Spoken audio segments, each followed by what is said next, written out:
In our last study, we considered the 3 days and 3 nights of Matthew 12:40, which correlates with the day and night of Pentecost, the day and night of trumpets, and the day and night of atonement. In our illustration, this ends at the 7th and final branch, which typifies the Feast of Tabernacles proper, which is shown, denotes the half a time. As we know, the half a time comes from the following. But the woman was given 2 wings of a great eagle, that she might fly into the wilderness to her place, where she is nourished for a time and times, and half a time, from the presence of the serpent. As the illustration shows, time refers to the day and night of Pentecost, while times denotes the day and night of trumpets and atonement. There is also a gap of several months between Pentecost and Tabernacles, as noted on the left, and between the 4th and 5th branches. An important thing to keep in mind is that our 3 days and 3 nights do not just start and end one after the other. Rather, and in keeping with the prophecies to the 7 churches, there is a gradual unfolding or fulfillment, as typified by the trumpets and bowls in Revelation. Having considered times, time is explained by the following. But when the fullness of the time had come, God sent forth his Son, born of a woman, born under the law, to redeem those who were under the law, that we might receive the adoption as sons. And because you are sons, God has sent forth the Spirit of his Son into your hearts, crying out, Abba, Father. Here Paul speaks of the fullness of the time where God sent his Son to redeem those who were under the law, that they might receive the adoption as sons. This is not adoption as we know it today. Rather, it denotes the stage when a son receives his inheritance from the father and as a result has the same power and authority as his father. For Jesus, this took place at the Jordan River when he was baptized by John. For the disciples, this happened on the day of Pentecost following their time of instruction by the Lord for approximately 3.5 years. It was on Pentecost when God sent forth the Spirit of his Son into their hearts. Having identified time, let's come back to times. Please consider. For these are the days of vengeance, that all things which are written may be fulfilled. But woe to those who are pregnant and to those who are nursing babies in those days, for there will be great distress in the land and wrath upon this people, and they will fall by the edge of the sword and be led away captive into all nations.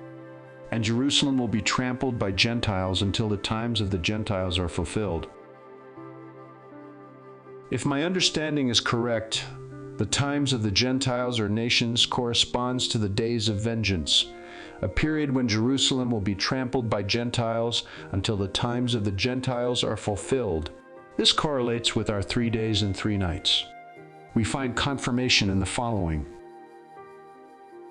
Then I was given a reed like a measuring rod, and the angel stood, saying, Rise and measure the temple of God, the altar, and those who worship there. But leave out the court which is outside the temple, and do not measure it, for it has been given to the Gentiles, and they will tread the holy city underfoot for 42 months. Jesus said, Jerusalem will be trampled by Gentiles until the times of the Gentiles are fulfilled. John declared that the holy city of Jerusalem would be given to the Gentiles or nations, and they would tread the holy city underfoot for 42 months. As we have learned, the 42 months corresponds to the time and times and half a time, so both address the same events. Further confirmation is found in the following. And they worshiped the dragon, for he had given his authority to the beast. And they worshiped the beast, saying, Who is like the beast, and who can fight against it? And the beast was given a mouth uttering haughty and blasphemous words, and it was allowed to exercise authority for 42 months. Here we see that the beast that rises out of the sea is allowed to exercise authority for 42 months, agreeing with our previous passages where Jerusalem is trampled by the nations. And how long is this to occur? until the day and night of Pentecost, trumpets, and atonement are fulfilled. We must also remember that these are what Jesus called the days of vengeance, where vengeance means vindication. This takes us back to the fifth seal, where the souls under the altar cry for judgment and vengeance. Oxford Languages defines vindicate as show or prove to be right, reasonable, or justified, while the Cambridge Dictionary defines vindication as the fact of proving that what someone said or did was right or true after other people thought it was wrong. And what is being vindicated? The word of God which Jesus spoke. Heaven and earth shall pass away, but my words shall not pass away. And if anyone hears my words and does not believe, I do not judge him. For I did not come to judge the world, but to save the world. He who rejects me and does not receive my words has that which judges him. The word that I have spoken will judge him in the last day. See where Jesus said last day? Might this refer to the seventh branch or half a time in our illustration?